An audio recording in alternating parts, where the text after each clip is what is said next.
muhaye ikaze nanone kuri Banse de Life TV. Uyu ni mwanya mwiza mumenyereye tubagezaho ibiganiro bitandukanye. Kumwe nanjye Dorothée Uwimpuhwe. Gira nti gira ubuzima kandi kwirinda biruta kwivuza. Turakomeje mu byigisho byacu byiza kandi nkomeje kubashima mwese ukuntu mukomeza kubana natwe n'ukuntu mudushyigikira. Abantu muduha like, abakora comments, abadukorera share, abantu mudukorera subscribe, n'ukuri n'inkunga ikomeye muduhaye. Kandi nkomeza no kubasaba kugira ngo iyi video wumvishije ikunogeye ukumva urayishimye kora like nta kibazo, kandi wumva hari umuntu yafasha nawe wabasha kuyimusangiza. Wakumva hari igitekerezo waduha ukakitwandikira muri comments kugira ngo turusheho gusangira ibi byiza. Reka dukomeze mu cyigisho cy'amabanga y'urugo. Reka turebere hamwe ingaruka nziza zigera ku bantu bifata mu gukora amabanga y'urugo, cyangwa se imbi zigera ku bantu bifata mu gukora amabanga y'urugo. Buriya amabanga y'urugo nk'uko nkunda kubabwira ni umugisha. Niyo mpamvu igihe cyose umuntu yakoze aba agomba kuyakuramo ibyiza byose bishoboka. Abantu benshi bakora amabanga y'urugo hari igihe baba batabitekereza, ariko numenya neza yuko nk'uko twabibonye mu bindi byigisho ko ubasha gukuramo ibyiza, wayaha agaciro ukayitaho, ntibigutera ipfunwe, ntibigutera isoni kuyaganira n'uwo mwashakanye, kandi noneho byaba na ngombwa no kwifata ntukore amabanga y'urugo nabwo bijya bishoboka. Ese wakwibaza ngo birashoboka yuko umuntu yagira ingaruka igihe adakoze amabanga y'urugo mu gihe kirekire? Ingaruka z'igihe kirekire nibyo tugiye kubera hamwe.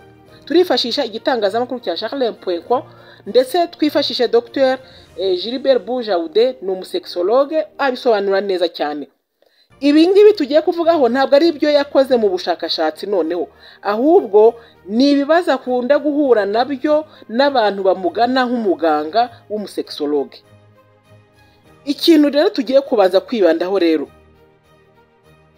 nuko muri rusange ubushakashatsi bwagiye bukorwa bugaragaza neza yuko nta ngaruka umuntu yabasha kugira igihe atakoze amabanga y'urugo igihe kirekire. Dufate nk'urugero nk'umuntu wiyeguriye Imana abasha kudakora amabanga y'urugo kuko kuri we yavuze ngo nta mabanga y'urugo nzakora. Abantu benshi rero bajya babivugaho yuko nk'abantu biyeguriye Imana by'umwihariko abakobwa bakajya mu kibikira babasha kurwara kanseri z'amabere. Nyamara umukobwa wabashe kwirinda akagira ubuzima bwiza ntabwo bibasha gutuma yagira kanseri y'amabere, yewe na kanseri yo mu mura cyangwa mu nkondo y'umura. Ahubwo buriya indwara nyinshi ziterwa n'imibereho mibi umuntu aba yaragiye agira. Niyo mpamvu rero yaje guhakana ko umuntu ari we wese udakoze amabanga y'urugo igihe kirekire nta ngaruka agira mu gihe abasha kwiyitaho. Rero iyo umuntu nanone abasha gukora igikorwa kimuryoheye, dufate nk'urugero, hari abantu bakunda gutembera ku mugoroba, agafata umwanya rwose agatembera, akagenda n'amaguru, ahumeka akayaga keza, akumeka umwuka mwiza, rwose yumva aguwe neza. Ariko se iyo umuntu atatembereye hari ikibazo bimutera? Ibi rero ni kimwe no kuba umuntu adakoze amabanga y'urugo. Iyo yakoze akubera umugisha kandi akakugutuma ugubwa neza. Niyo utayakoze nabwo ni kimwe, nta kintu bibasha kugutwara, ariko noneho bibasha kugutera ibibazo mu bihe bibiri. Dukurikije experience ya Dr Gilbert Bujaude, igihe cyose umuntu yifashe gukora amabanga y'urugo atabihisemo bibasha kumugiraho ingaruka mu gihe atabitekerejeho neza. Umuntu agira ingaruka kuri morale yiwe, mudu yiwe, abasha kurakazwa n'ubusa, abasha kuhora atishimye kubera yuko ni ibintu atahisemo, ahubwo ni ibintu byamugwiririye bigatuma atigirira icyizere. Niyo mpamvu rero abantu batakora amabanga y'urugo batabihisemo. Dufate nk'urugero, umuntu wabuze uwo bakorana amabanga y'urugo, umuntu udafite umuntu babana akanamushaka akamubura, uwo nguwo biramwangiza kubera ko nyine aba atamufite. Rero igihe icyo ari cyo cyose uba wari ufite umuntu ariko igihe kikagera ukaba utamufite, birakwangiza.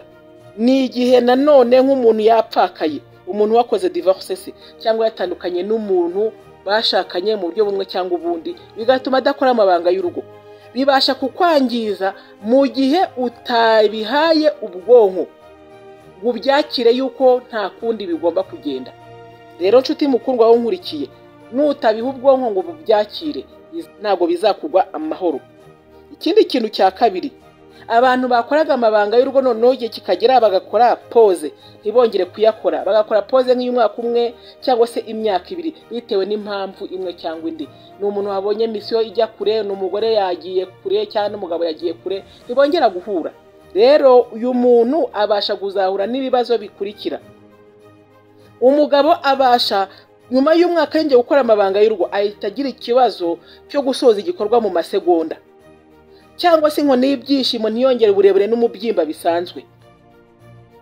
Abadamu nabo usanga nabo bagize ikibazo cy'uko bagira blocage, akumva rwose ibintu by'amabanga y'urugo ntibikunda.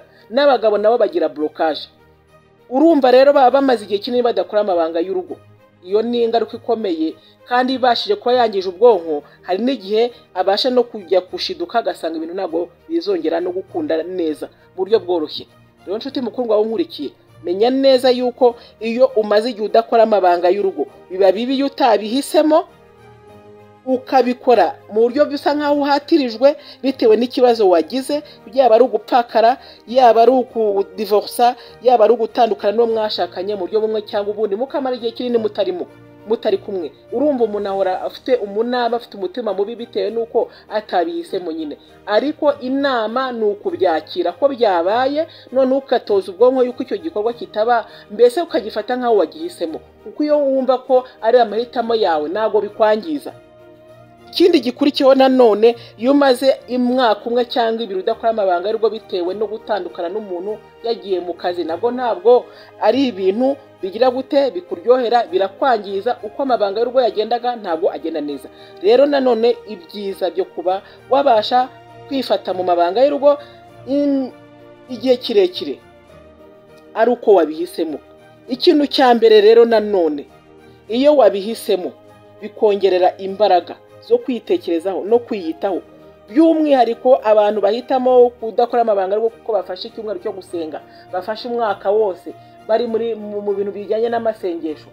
Umuntu agahitamo nanone udakora amabanga y'urugo, yagiye kwiga ahantu kure runaka, ntabwo ari kumwe n'uwo bashakanye, yabihisemo kandi akabwira ubwonko bwe yuko nta mabanga y'urugo azakora, nta kintu bimutwara, ahubwo umubiri we ugerageza nanone kugira gute kubimenyera. Nanone ikindi gikurikiyeho, abantu babasha kugira ibibazo. Murabizi neza ko amabanga y'urugo iyo yakoze neza akakunyura ugira ibyishimo. Hari abantu rero bagira icyo twita syndrome post-orgasmique.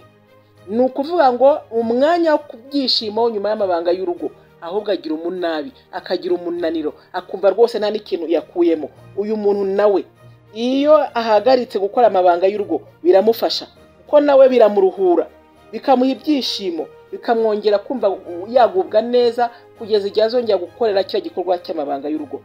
Niyo mpamvu rero umuntu uwo ari we wese utanyurwa n'amabanga y'urugo bikamuha depression, bikamuha umunaniro, iyo atayakoze igihe agubwa neza, akareka kuyakora igihe mu masaha runaka, mu minsi runaka cyangwa mu byumweru runaka, nawe yumva aguwe neza. Rero ni ngombwa yuko muha agaciro ibi bintu. Igihe cyose amabanga y'urugo umuntu yaretse yabihisemo, yabitekerejeho, umubiri we ukora neza.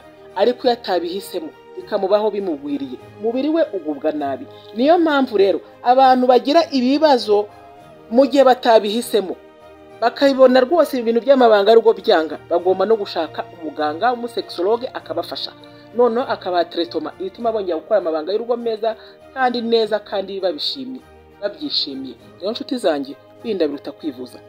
Ese hari ikindi kintu ushaka kwambura mu byo ntavuze? Cyangwa muri comments. Niba mushya kwica no kora like, subscribe cyangwa abone, kandi ukomeze gusangiza ibyigisho inshuti n'abavandimwe. Igice cyo kwana namwe Dr. W'impuhwe, nawe ubutaha muri video ikurikira. Bye bye.